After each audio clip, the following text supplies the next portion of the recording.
সেই দাম কমছে না এমনটাই কিন্তু অভিযোগ উঠছে, কি বলবেন? দেখুন, রাজ্য সরকারের টাস্ক ফোর্সের টাস্কই নেই কোনো, তাহলে বাজারে ঘুরে বেড়াচ্ছে, একে ধমকাচ্ছে তাকে চমকাচ্ছে। প্রথমে তো টাস্ক ফোর্সকে মুখ্যমন্ত্রীকে টাস্ক দিতে হবে। সেই টাস্কটা কি?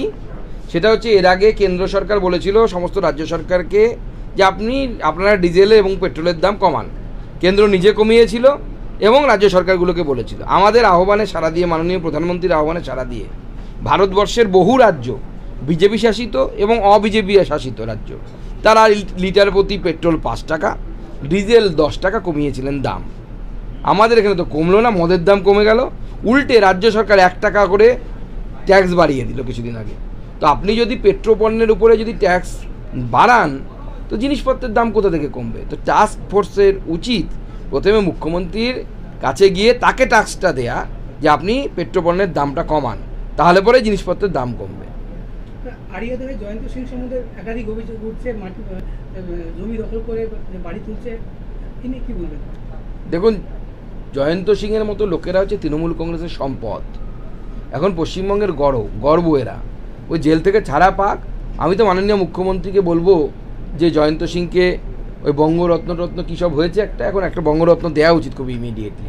এত সুন্দর কাজ করেছে, ক্লাবে ধরে নিয়ে গিয়ে পেটাচ্ছে, খেলাচ্ছে পাবলিককে। এরকম না হলে হয়? এই তো তৃণমূল কংগ্রেসের সার্থক নেতা, পুকুর বুঝিয়ে বাড়ি করেছে। তৃণমূল এরকম না হলে মানাই না। তৃণমূল চোর হবে, লোকজনকে পেটাবে, মহিলাদের ধরে কটূক্তি করবে, তবে না আসল তৃণমূল। খুব উচ্চবংশ। উপনির্বাচনে যেরকম ভোট হয়েছে দেখতেই তো পাচ্ছেন আপনারা। ভোটের রেজাল্ট আসছে, 3 পেয়েছে বিজেপি একটি বুথে, কোনো বুথে 2 ভোট পেয়েছে, কোনো ভোটে 5 ভোট পেয়েছে। ভোটের নামে প্রহসন হয়েছে।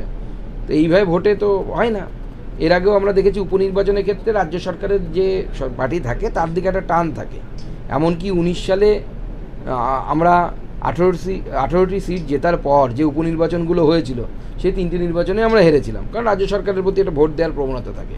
কিন্তু সেই প্রবণতা থাকার পরেও আমি বলছি, তৃণমূল কংগ্রেস জিতলেও এত বড় মার্জিনটা অস্বাভাবিক এবং এটা জনগণের রায়ের প্রতিফলন নয়। আগামী 26-এ যখন বিধানসভা নির্বাচন হবে, আপনারা দেখে নেবেন এর মধ্যে অনেকগুলো সিট বিজেপি জিতবে। শুধু তাই নয়, এমনকি তৃণমূলও যদি কোনো সিট জেতে, মার্জিন দেখলে আপনি বুঝতে পারবেন যে এবারকার মার্জিনটা আর্টিফিশিয়াল, কৃত্রিম মার্জিন। না, সবার সাথে দেখা করেছি আমি, পুরনো নতুন সবার সাথে দেখা করেছি। দেখুন, পার্টিতে নতুন লোক আসে, পুরাতন লোকেরা থাকে, সবাই মিলে একসাথে কাজ করতে হয়। পার্টি হচ্ছে একটা দল, হচ্ছে একটা পরিবারের মতো।